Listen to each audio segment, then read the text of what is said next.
This morning we continue to reflect on words spoken by Jesus. In the Gospel, we hear Jesus addressing an unnamed man in Jerusalem. It would seem that he was either lame or partly paralyzed because his movement was so limited.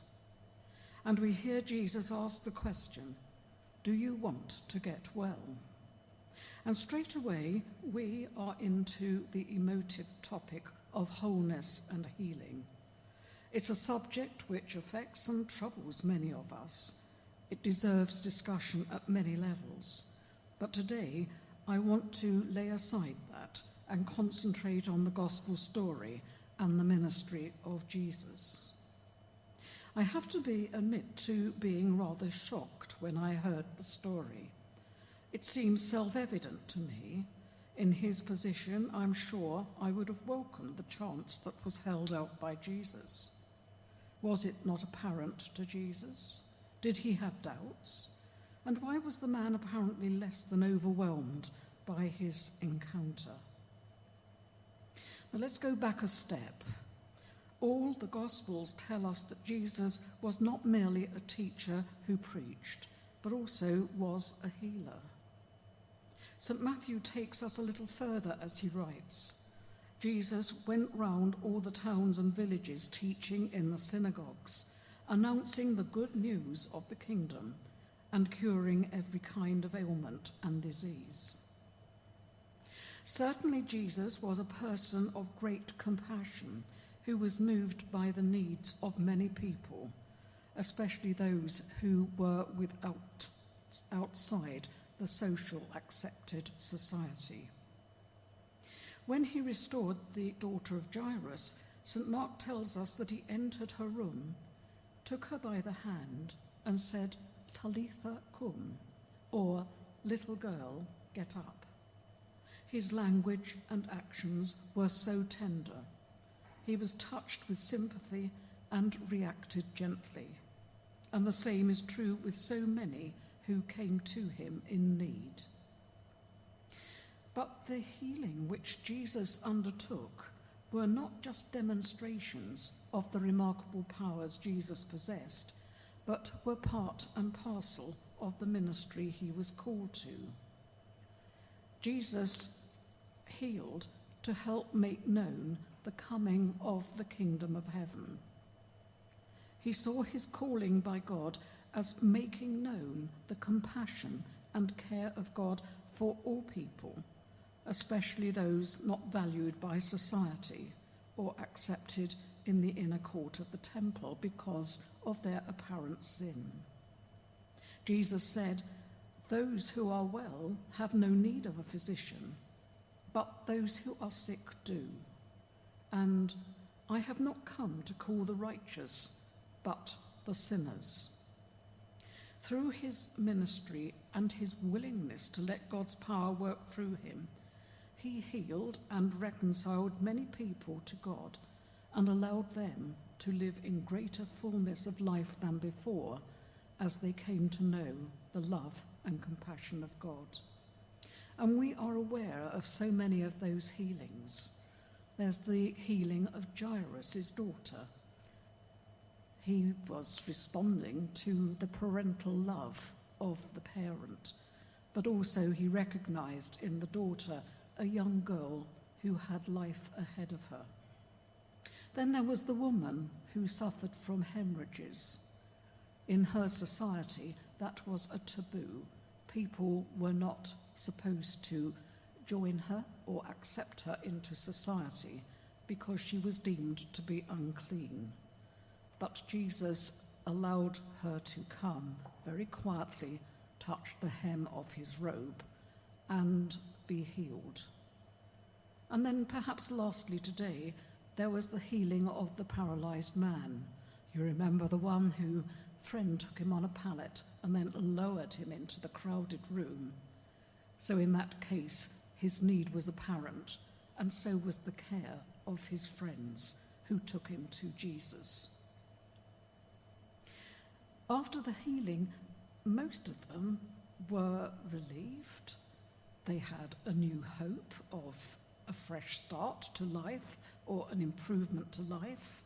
They could have a glimmer of the love of God working through them. So they expressed, in many cases, thanks and gratitude for what they had received. But today's story is not quite in that category. In today's account, we see the unnamed man, the person whose movement was limited, and we hear that he had been waiting for 38 years for some sort of healing. So to set the scene, it's one that a few of us know because we can actually go nowadays to Jerusalem and see the pool of Bethesda.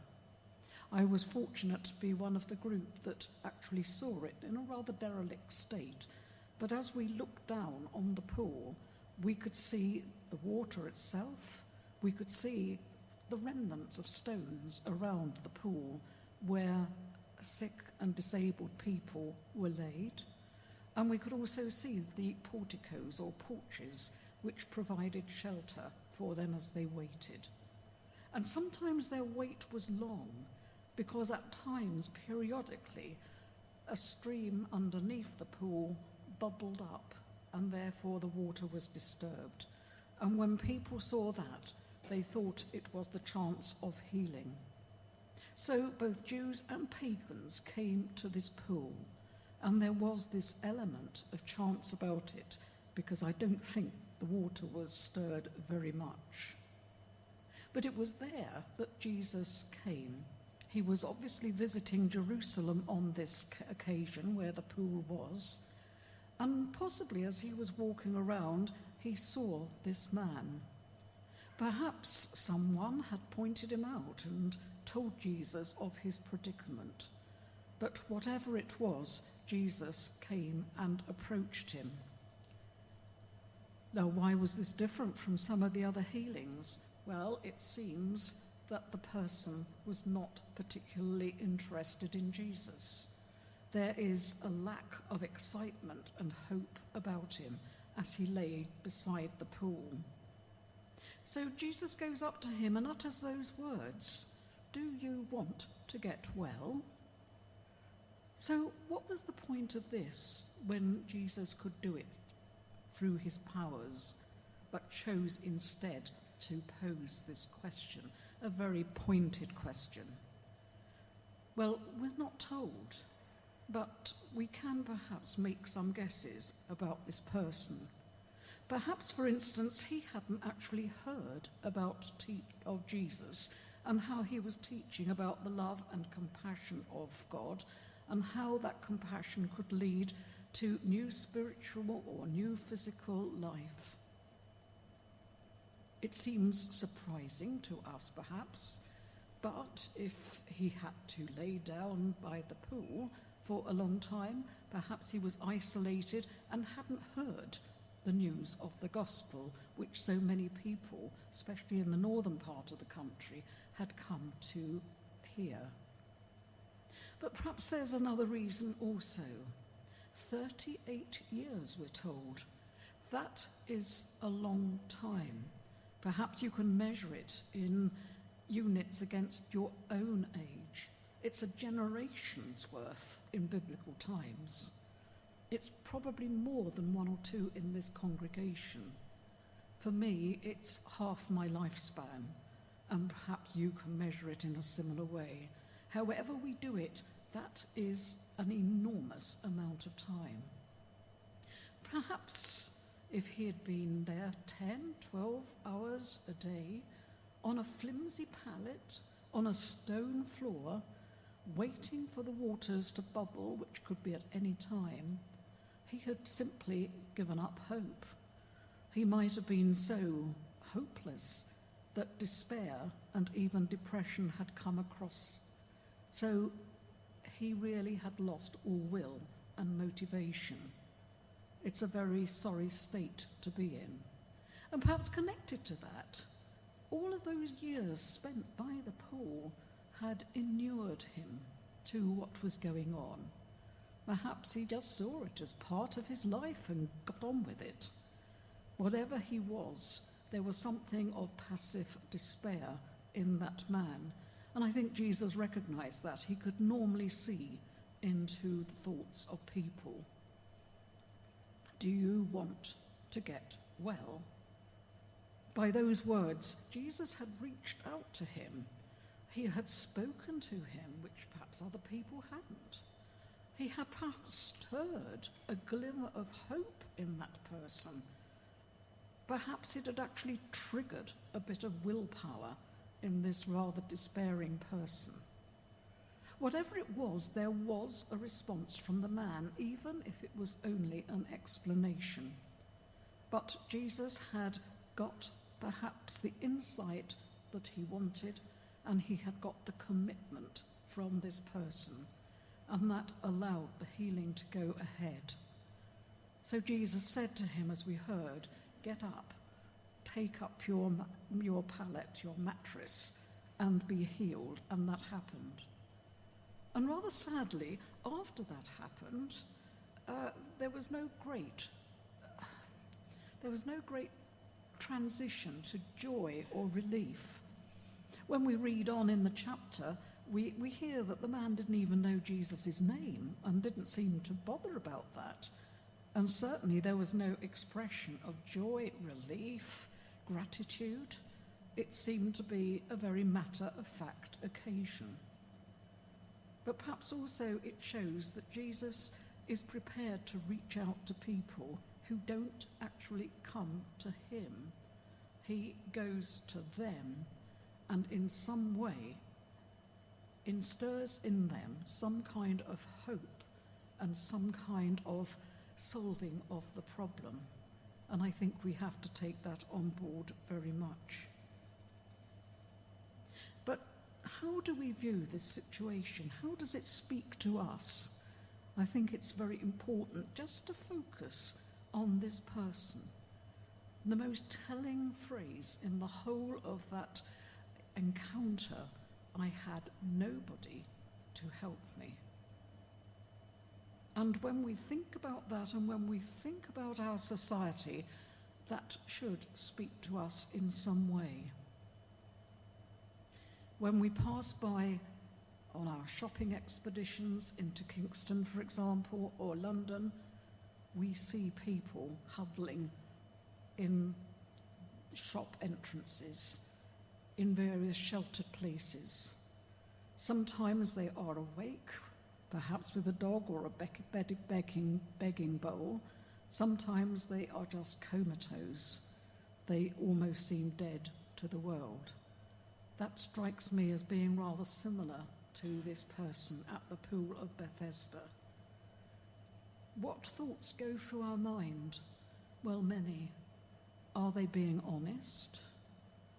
Perhaps a sense of repulsion that they have been brought, or they have brought themselves to that level of desperation. But many of them have been affected by social or psychiatric conditions. Many of them have sought refuge in drugs or alcohol. Those have no help. They need help. Now, for us, it's very difficult to make a choice because we know full well that putting coins in a begging bowl can go on extra drugs or alcohol. We know that there could be violence associated with their situation.